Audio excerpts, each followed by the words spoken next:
makibalita ho tayo sa pamamagitan ni Bombo Annali Soberano. May pulong ho kanina, no? Or pagpupulong sina Pangulong Marcos at ang Pangulo ng South Korea, si South Korean President Lee. At isa ho sa mga napagkasunduan ng dalawang Pangulo ay yung pong patatagin yung ugnayan ng dalawang bansa, ang South Korea at ang Pilipinas. Sabangan po yan mamaya mga kabombo. Or nasa linya na ho natin si Bombo Annali Soberano para sa karagdagan pang mga development. Kamusta dyan, Bombo Ann? Bombo Genesis, muling tiniyak ni Pangulong Ferdinand Marcos Jr. na bukas at handa ang Pilipinas sa mas malalaking pamumuhunan. Ipinagmalaki ng Pangulo ng Pilipinas sa isang strategic na location, may mahusay na manggagawa at nakatutok sa inobasyon at inklusibong pag-unlad. Ginawa ng Pangulo ang pahayag sa APEC CEO Summit na ginanap sa Gyeongju Arts Center kanina. Ipinunto ni Pangulong Marcos na mahalagang katuwang ng pamahalaan ang private sector sa paglikha ng trabaho, pagpapalaganap ng teknolohiya at pagbuo ng pangmatagalang solusyon para sa lipunan. Hinikayat din ng Pangulo ang mas malalim na kooperasyon upang palawakin ang digital solutions, itaguyod ang sustainable business models at patatagin ang value chain sa rehiyon. Dagdag pa ng Presidente, mahalaga ang public-private partnership at regional integration sa pagharap sa mga bagong teknolohiya at sa pagbuo ng isang mas konektado at handa sa kinabukasan ng Asia-Pacific. Pakinggan natin si Pangulong Ferdinand Marcos Jr. The Philippines is open, ready, and eager to do business with you. The Philippines offers more than just a strategic location at the heart of the region. We bring a dynamic workforce, a thriving, innovative ecosystem, and an unwavering commitment to sustainable and inclusive prosperity. So let me conclude by warmly inviting you to visit the Philippines next year as we proudly chair ASEAN. Our chairship will advance a stronger APEC-ASEAN alignment and promote coherent policies, resilient institutions, and broader opportunities for all.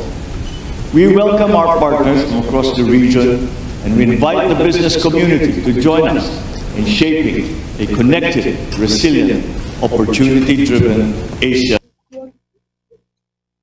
Samantala, nagkaroon din ng makabuluhang pagpupulong sina Pangulong Ferdinand Marcos at itong si Pangulong Lee Jae-myung ng South Korea sa sidelines ng APEC Economic Leaders, kung saan kapwa nila tiniyak ang pagpapalakas ng ugnayan ng dalawang bansa. Live muna dito sa Gwangju, South Korea. Bombo Genesis. Other than kay President Lee, may mga nakatakda pang maka-meeting si Pangulong Marcos sa sidelines ng nagpapatuloy na pagpupulong dyan. Sa ngayon, Bombo Genesis, ito pa lamang si South Korean President Lee Jae-myung ang kanyang naka-bilateral meeting. Pero bukas siguro aabangan natin kasi hindi pa naglalabas ng official statement ang Philippine delegation, lalo na ang Department of Foreign Affairs. So aabangan natin yan bukas sa ikatlong araw ng APEC Summit dito sa Gwangju, South Korea. Okay, Bombo. Alright. Bomboan, since itong APEC o Asia-Pacific Economic na summit dyan sa South Korea is nakatutok doon about sa trade. As of now, may mga kumbaga investment na ba na nakuha ang Marcos administration sa pagtungo dyan sa South Korea?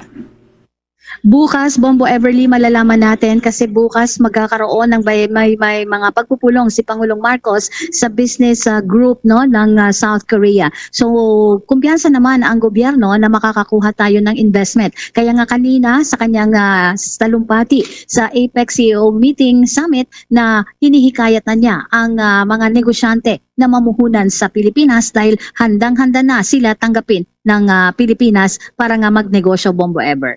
Okay. Maraming salamat, Bombo Ann. Ingat ka dyan.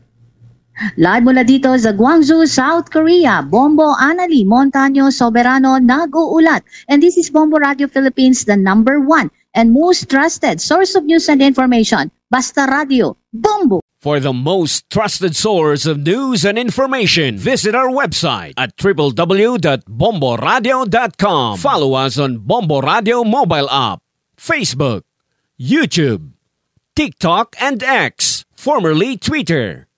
Like, share, and stay connected. Anytime, anywhere.